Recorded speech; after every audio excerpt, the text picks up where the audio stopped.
السلام علیکم۔ کم سے کم ایک دفعہ درود شریف پڑھ کر نیچے کمنٹ میں ڈن لکھ دیجیے۔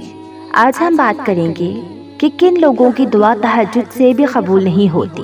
اس کا آنسر بہت ہی امپورٹنٹ ہے۔ جو انسان ڈیلی تہجد پڑھتے ہیں اور ان کی دعا ابھی تک قبول نہیں ہوئی تو وہ ضرور اس ویڈیو کو آخر تک دیکھیے۔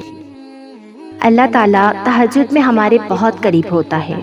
ویسے تو اللہ ہر وقت ہی ہمارے بہت قریب ہوتا ہے، مگر تہجد کے کیا ہی کہنے، کیونکہ یہ وہ وقت ہوتا ہے جب اللہ تعالیٰ 7ویں آسمان سے پہلے آسمان پر آتا ہے اور کہتا ہے کہ کوئی مدد مانگنے والا ہے کہ میں اس کی مدد کروں، ہے کوئی دعا مانگنے والا کہ میں اس کی دعا قبول کروں، ہے کوئی حاجت مانگنے والا کہ میں اس کی حاجت بڑھ لاؤں، ہے کوئی بخشش کا طالب کہ میں اسے بخش دوں۔ اس لیے تہجد کو نا اللہ تعالیٰ کی لاڈلی عبادت کہا جاتا ہے، اور تہجد پڑھنا ہر کسی کے نصیب میں نہیں ہوتا۔ وہ لوگ بہت خوش نصیب ہوتے ہیں جنہیں تہجد پڑھنا نصیب ہوتا ہے، کیونکہ اللہ جب اپنے بندوں سے ناراض ہوتا ہے تو اس سے سجدے کی توفیق چھین لیتا ہے۔ جن لوگوں کو فرض نمازوں کے ساتھ تہجد کا سجدہ بھی نصیب ہو رہا ہے تو وہ لوگ اللہ کے کتنے پسندیدہ بندے ہیں اور وہ لوگ اللہ کے کتنے قریب ہیں، یہ صرف اللہ ہی جانتا ہے۔ اس لیے تہجد کی عبادت اللہ تعالیٰ کی نعمتوں میں سے ایک بہت بڑی نعمت ہے، کیونکہ اللہ اپنے انہی بندوں کو اس بہترین عبادت کے لیے سلیکٹ کرتا ہے جن کی عبادات اس سے پسند آتی ہیں۔ اس لیے تہجد پڑھنے والے بندے اللہ کے بہت خاص بندے ہوتے ہیں۔ تہجد کی اہمیت اور فضیلت تو آپ نے بہت جگہ پڑھی اور سنی ہوگی، مگر تہجد کی نماز میں سب سے پہلے ہماری نیت دیکھی جاتی ہے۔ میں نے بہت سے لوگوں کو تہجد کی پابندی کرتے دیکھا ہے۔ اس میں سے کافی لوگ ایسے ہیں جو صرف اللہ کے لیے تہجد کی نماز ادا کرتے ہیں۔ تم میں سے جو لوگ صرف اللہ کی رضا اور محبت کے لیے تہجد پڑھے، اللہ ان کے ہاتھ اٹھنے سے پہلے ہی ان کی وہ دعائیں قبول کر لیتا ہے۔ لیکن آج کل زیادہ تر لوگ نا تہجد صرف اس لیے ادا کرتے ہیں کہ اللہ ہماری یہ خواہش پوری کر دے، یا اللہ ہماری فلاں خواہش پوری کر دے، یا اللہ ہماری یہ دعا سن لے۔ تو ایسے اللہ کی عبادت کرنے میں آپ اللہ کو نہیں مانگتے، بلکہ آپ تو کسی اور چیز کی چاہ میں ہوتے ہو، اور اللہ تعالیٰ کا قرب نہیں مانگتے، آپ صرف اپنی دعا مانگتے ہیں۔ آپ تہجد صرف اپنے فائدے کے لیے پڑھتے ہیں، اور جب آپ کو وہ فائدہ مل جاتا ہے نا تو آپ تہجد پڑھنا ہی چھوڑ دیتے ہیں۔ ایک بات کہوں کہ تہجد کی نماز اللہ تعالیٰ کی محبت حاصل کرنے کے لیے پڑھنی چاہیے، صرف اپنی دعا کو قبول کروانے کے لیے نہیں۔ اس لیے جب آپ کی دعا قبول نہیں ہوتی تو آپ اللہ سے ہی شکوہ کرنا شروع کر دیتے ہیں کہ یا اللہ ہماری دعا ہی نہیں سن رہا تو۔ ایک بات یاد رکھیں کہ اللہ کسی کی بھی کوئی بھی دعا رد نہیں کرتا۔ آپ کی دعا یا تو فوراً قبول ہو جاتی ہے یا کچھ ٹائم بعد قبول ہوتی ہے، یا پھر اللہ اسے آخرت کے لیے ذخیرہ کر دیتا ہے۔ تو یہ کبھی نہیں کہنا چاہیے کہ میری دعا قبول ہی نہیں ہو رہی، کیونکہ ہمارا فیوچر صرف اللہ ہی جانتا ہے۔ تو اللہ تو ہمیں 70 ماؤں سے بھی زیادہ پیار کرنے والا ہے۔ اس لیے کبھی بھی دعا کی قبولیت میں جلد بازی نہیں کرنی چاہیے، کیونکہ اللہ ہی بہتر جانتا ہے کہ ہماری دعا کب قبول ہونی بہتر ہے۔ اور جب ہم دعا کے قبول نہ ہونے پر یہ کہتے ہیں کہ اللہ نے تو ہماری فلاں دعا قبول ہی نہیں کی، یا ہماری فلاں خواہش پوری ہی نہیں کی، ہم نے تو تہجد میں بھی اٹھ اٹھ کر مانگا تھا، تو یہ ایک شکوہ میں کاؤنٹ ہوتا ہے، اور جہاں شکوہ آ جائے وہاں قبولیت نہیں ہوتی۔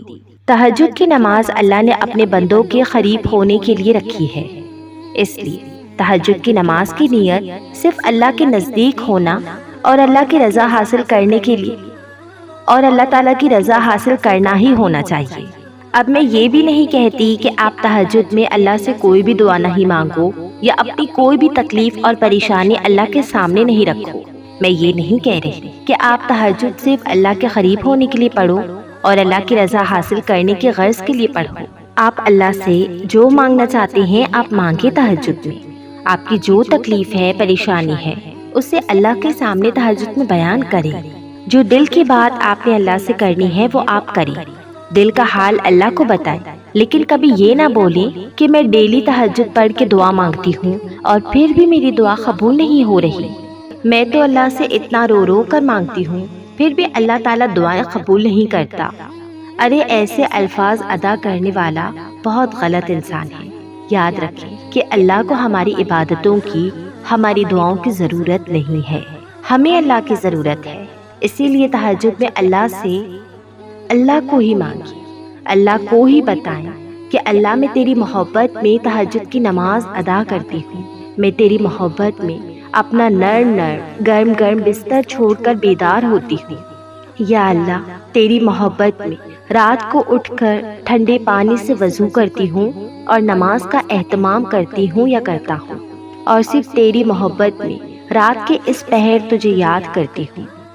کبھی بھی اپنی عبادت کا صلہ نہیں مانگے، کبھی بھی اپنی عبادت کا بدلہ اللہ سے طلب نہ کرے۔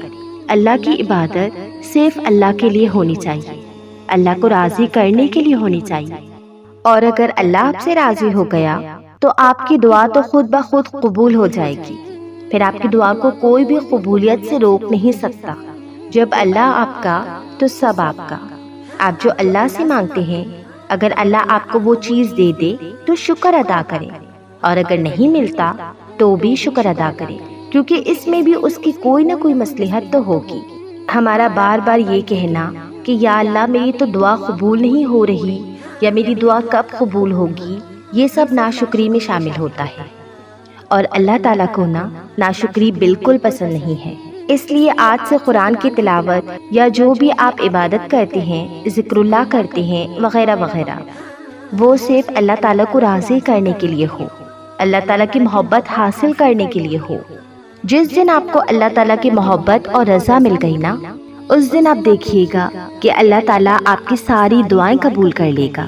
تو اس لیے آپ تہجد پڑھا کریں، اللہ کی عبادت کیا کریں، اللہ کی محبت مانگا کریں۔ اللہ کی محبت مل گئی تو پھر ہمیں کسی چیز کی محبت یا طلب باقی نہیں رہے گی۔ اللہ کی محبت کے سامنے کوئی بھی محبت ذرا برابر بھی اہمیت نہیں رکھے گی۔ اگر یہ انسان سوچ لے کہ رب مل جائے، اللہ مل جائے، پھر مجھے نہیں لگتا کہ کوئی لڑکی یہ کیسے کہے گی کہ مجھے وہ لڑکا چاہیے، یا وہ لڑکا مجھے پسند ہے، یا مجھے اس لڑکے سے شادی کرنی ہے۔ تب وہ لڑکی یا لڑکا صرف اللہ کی رضا مانگے گا۔ تو میں بس آپ لوگوں کو یہ کہنا چاہتی ہوں کہ آپ اللہ سے مانگیں، بچوں کی طرح رو رو کر مانگیں، اللہ تعالیٰ سے بولیں کہ یا اللہ، آج یہ ہو گیا میری زندگی میں، آج اس نے میرے ساتھ یہ کیا، آج میرا دل ٹوٹا، میں بہت روئی، اس وجہ سے روئی، آج کیسا دن گزرا۔ اب اللہ تعالیٰ سے باتیں کریں، بات کر کے تو دیکھیں، اللہ سے پوچھ کر تو دیکھیں اللہ سے کہ اللہ تو دیکھ رہا ہے نا میری پریشانی، تو بہتر جانتا ہے۔ اللہ، کوئی بھی انسان آپ کا اتنا نہیں سوچ سکتا جتنا اللہ تعالیٰ آپ کا بھلا سوچتا ہے۔ انسان صرف اپنے مفاد کے لیے انسان کو یوز کرتا ہے، صرف اپنے فائدے کے لیے یوز کرتا ہے۔ فائدہ ہوگا تو مدد ہوگی، فائدہ نہیں تو کوئی مدد نہیں کرے گا۔ لیکن اللہ تعالیٰ کوئی فائدہ نہیں دیکھتا، اس میں کوئی مفاد پرستی نہیں۔ وہ چاہتا ہے کہ میرا بندہ میرے قریب ہو جائے، بس میرے قریب ہو جائے۔ لیکن ہم تو انسان کے پیچھے پڑے ہوتے ہیں، ہم تو کہتے ہیں کہ بس کسی طرح مولانا جی ہمارا کام کر دے، کسی طرح کوئی بھی انسان ہمارا کام کر دے۔ لیکن ہم اتنے بے یقینی ہیں نا کہ ہم انسان بہت بہت بہت زیادہ بے صبرے ہیں، بے یقینی، بے صبرے، ہم بہت ناشکرے ہیں۔ آپ اللہ کی طرف آئیں، اس سے مدد مانگیں، تکلیف میں، خوشی میں اس سے پکاریں۔ ابھی بھی وقت ہے، سانسیں چل رہی ہیں، ہم استغفار کر سکتے ہیں، ہم توبہ کر سکتے ہیں۔ اللہ تعالیٰ ہم سب کو نیک ہدایت دے، اپنا خلق نصیب کرے، اور اللہ تعالیٰ سے میرے لیے بھی دعا کریں، یہ جو ویڈیو میں بناتی ہوں یا آپ لوگ جو بھی بات سنتے ہیں، اللہ تعالیٰ ہم سب کو اس پر عمل کرنے کی توفیق عطا فرمائے۔ آمین ثم آمین یا رب العالمین۔ میرے جتنے بھی دیکھنے والے ہیں وہ میرے اس چینل کو زیادہ سے زیادہ شیئر کریں اور اس کار خیر کا حصہ بن جائیں۔ جس نے میرے اس چینل کو سبسکرائب نہیں کیا، برائے مہربانی وہ اس چینل کو سبسکرائب کر کے بیل نوٹیفیکیشن کو آن کر دے، تاکہ آپ کو میرے چینل کی تمام اپڈیٹس بر وقت مل سکیں۔ جزاک اللہ۔